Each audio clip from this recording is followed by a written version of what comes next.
Hi, my name is Tiffany. I'm recording this video while the moon's in Scorpio, and I feel kind of heavy inside, so it's kind of working out that I want to make this video to kind of try and help people deal with grief. So I'm studying astrology, and Saturn is in Scorpio, and when I was born, Saturn was in Scorpio. So if you haven't learned anything about astrology, it's called my Saturn return. My Saturn exact return was back in October, and the Saturn return is a really hard experience unless you have some really good discipline. Then it can be a really awesome experience, but I'll get to talking about that another time. I want to make this video about grief with the loss of people from death sooner rather than later. And today seems like a really good day because the moon's in Scorpio and I'm in one of my favorite places right now, and the fogginess seems to be really fitting, and the water is super still, which is not always the case. So it just seems like a really good environment for what I'm going to be talking about. So I don't know how many years ago it was, but my aunt had a boyfriend who died in a car accident. And when I first made this kind of speech that I'm going to be kind of giving you right now was at his funeral. So he was a man that kind of lived a lifestyle where he drank a bit, and I'm not sure what else he might have done.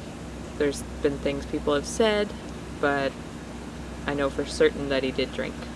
And my aunt, she's this really strong-willed person. She doesn't take crap from anyone. So I knew that he had to be a pretty strong guy to be with a woman as strong as her. So when he died, I felt really bad for my auntie. And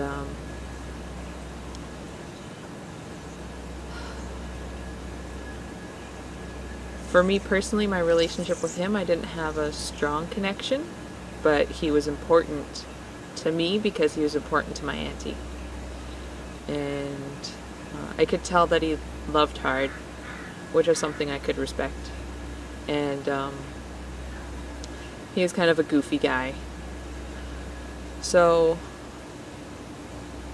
around the time that he passed away, I had been thinking a lot about, well, do I ever not think about death? I don't know. But I'd been thinking a lot about death in people's lives, and I think it's really hard if you come from impoverished people. I don't really want to use that word because it's not exactly the right word, but it's what I'm going to use. People where you have a lot of love for a lot of people, but maybe they didn't exactly live the best lives. Maybe they did live a life where the most exciting part of their day, of their week, of their year was the parties that they had. And for me personally, I don't really like to party too much. So it's hard when a lot of the people you know, a big part of their life is to be partying, and you're not a part of that. And I did kind of try to be a part of that, just to be able to be around my people. But it's just not who I naturally am. And I'm not saying anything's wrong with anyone's way of living. You know, we're all going through something. But it had me thinking, is like, these people are significant in our lives. And there's people out there who will say bad things about a person and how they live their life. they spent too much time drinking. And I personally like to believe every life is important. So how can I convey that in words? And how can I help people who felt like, in this case, my aunt's boyfriend who passed away was making some awesome changes to his life to turn things around, and he didn't get that chance. So I thought,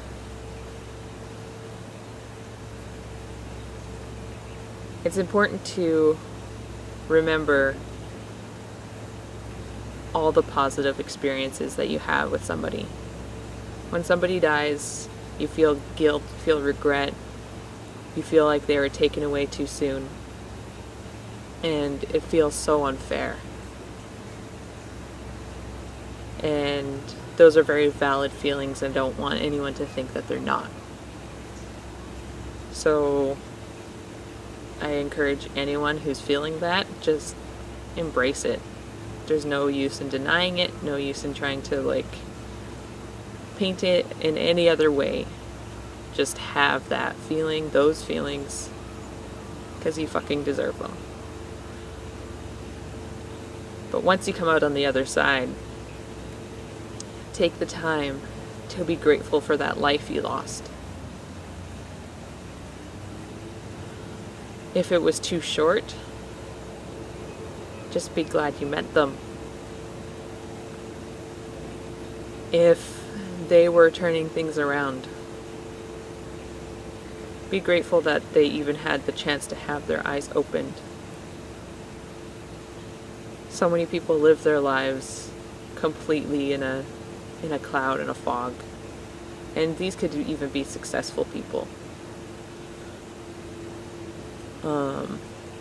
In a denial, because they were taught from a very young age to suppress themselves, to not even know what being happy feels like.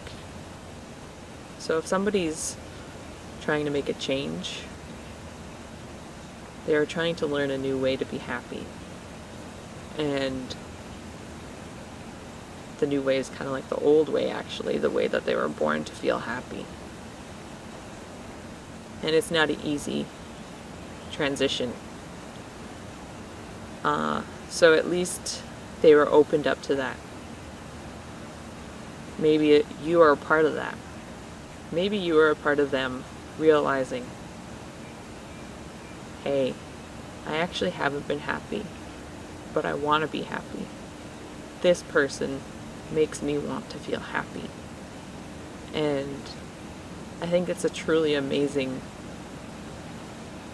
experience to have that not enough people get. So if you've been able to witness that, be grateful for that. And hope that you can do it again. There's a group, a music group called Nerd, N-E-R-D. People probably are more familiar with Pharrell Williams, the lead singer. But N-E-R-D stands for No One Ever Really Dies. So that's something that had me thinking. It's not something I learned from that phrase. It's something I've learned from my culture, my upbringing. But it had me thinking, it's like, well, how can you say no one ever really dies? What if somebody was homeless and on the streets taking all kinds of drugs and completely out of it, and that person dies? Do they really have an effect on the world? And I had to think about it. And I like to believe they do. And I think you can actually be a participant in people's lives by taking the time to acknowledge more people and their ripple effect on the world. Because nobody ends up on the street by mistake. And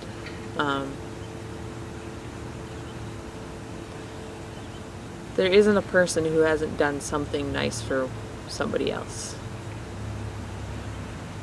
Even the worst monsters have had a moment in their lives where they positively affected somebody. And more often than not, people who are on the street, I feel, are there because they might have a tremendous sense of guilt. They made a mistake, and they can't take back whatever was done to get them there. So they were important in somebody's life at one point. And their lives still matter. And the same goes for somebody who isn't homeless but still living a similar lifestyle, where they might be drinking every weekend or every other day, I don't know. Their lives still matter, and their effect on people is not forgotten.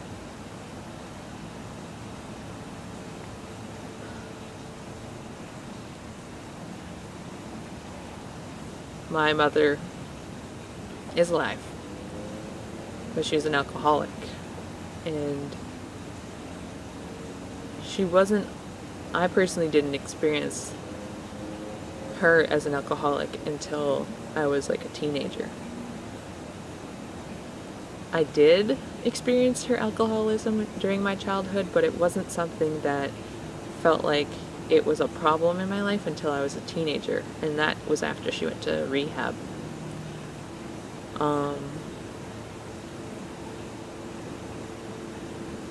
And I grew up with her teaching me how to think for myself. And basically that's kind of all she taught me. But that's like the most important lesson anyone can learn. So I'm lucky. And when I thought of my aunt's boyfriend and his effect on my life, he was able to make me laugh.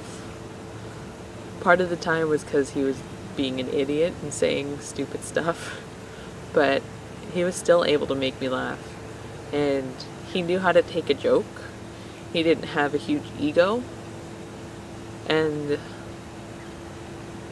I think that's amazing, you know, because I personally am like super sensitive, Cancer Sun, Scorpio Moon, Scorpio Rising, with Saturn on my ascendant. I perhaps have taken myself too seriously in my life, and my emotional reaction to people perhaps too seriously in my life. But, so to meet somebody who could actually dish out, or take what he dished out, was pretty cool. And, I still remember him. And I'm not sad that he's gone. I'm happy that he was able to come into my life. And that's all we can do, is just be happy that people come into our lives. No one's meant to be forever. Nobody. Not our parents. Not our siblings. Nobody's guaranteed to be in our life forever. We don't even meet our children until we're adults. Or young adults. So no one is forever. And the way to make them last forever is to take what they taught you and bring it out into the world. So he taught me not to take myself so seriously. he taught me to laugh at myself just by being able to do the same thing himself. And I'm grateful for that. Because I've had people try to teach me that, but they were hypocrites. They weren't able to laugh at themselves.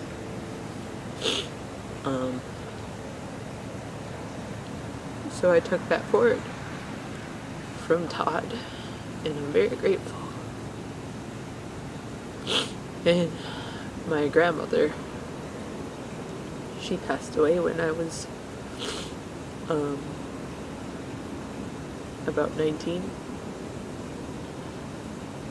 I felt like I missed out on learning a lot from her because of my own insecurities. And for a long time, I felt guilty about that.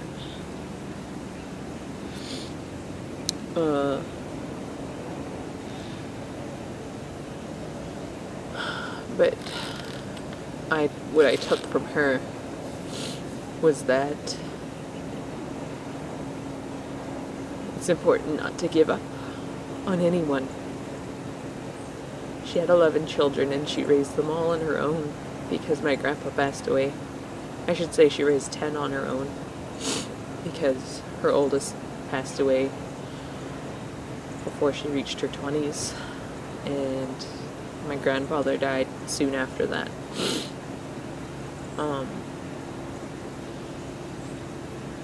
So when my grandma passed away, I felt guilt and regret that I didn't spend enough time with her. But to me it felt important that I had to remember all the things that she taught me through example. She taught me she loved me unconditionally. She was the nicest person I've ever met.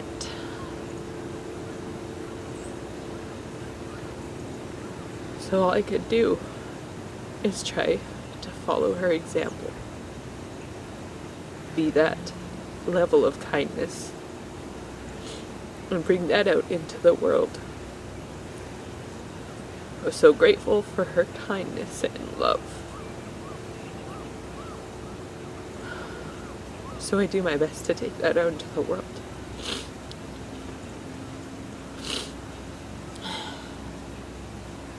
And she was a fluent Squamish language speaker.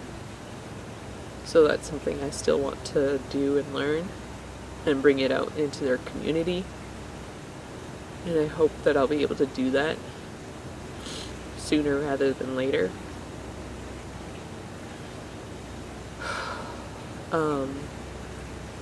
My great-grandmother, her name was Caroline.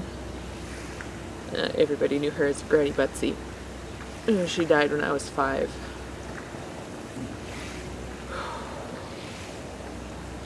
When I think of her,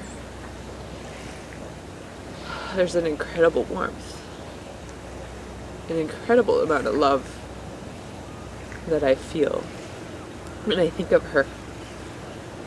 And I can remember the softness of her hands. And she'd hold my hands. I remember that. And she said, every one of my children and grandchildren and great-grandchildren are beautiful. I don't have an ugly child, grandchild, or great-grandchild. Not one, they're all beautiful. So she's taught me to see the beauty in everyone. Maybe a little bit of favoritism to my own kids, but that's alright. It's important to make your children feel special to you. So I learned that from her. And I want to bring that out into the world.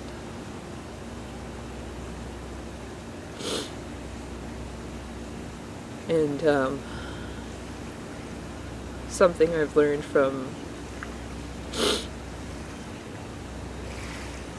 this is going to sound kind of weird, but something I've learned from homeless people is that you have to admit you need help. It's not easy at all to have to ask anyone for anything. You know, somebody has to do that every single day. There's a strength there.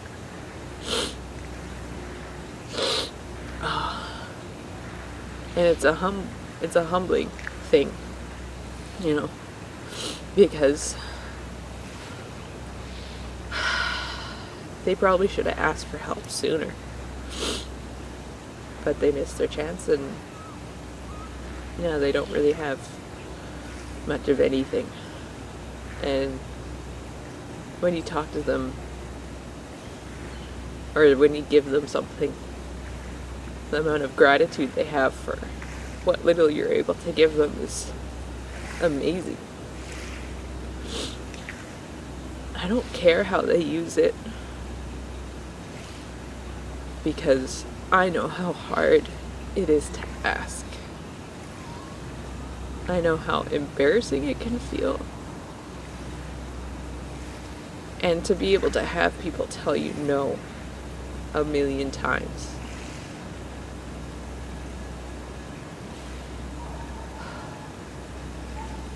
I can't even imagine. All it takes is once for me, and I feel broken. So I admire that in them. That's not to say that it's not important to work for things for yourself. I'm not saying that at all. But I think we should acknowledge that in people, that they do set themselves up for rejection. And when they face rejection, they manage to stay strong. And I can't do that.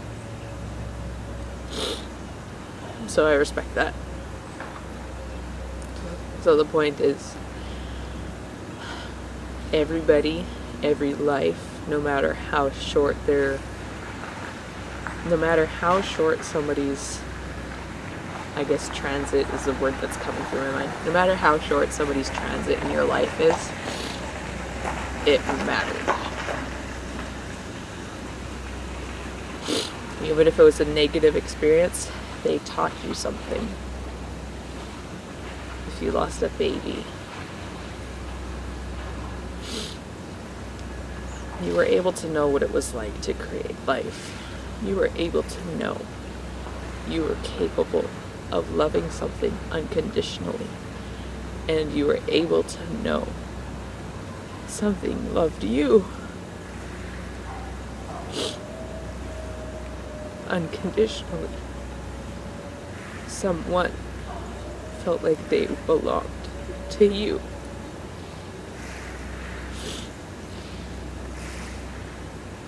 And if you only experience that for days, weeks, or months, you still got to experience that. And it's important to feel grateful for that. So when you're ready to experience that, to remember that, to see it in a good way, I hope that this video helped you get there. And holy crap, I did not expect to cry. But generally, when I cry like this, it's for other people.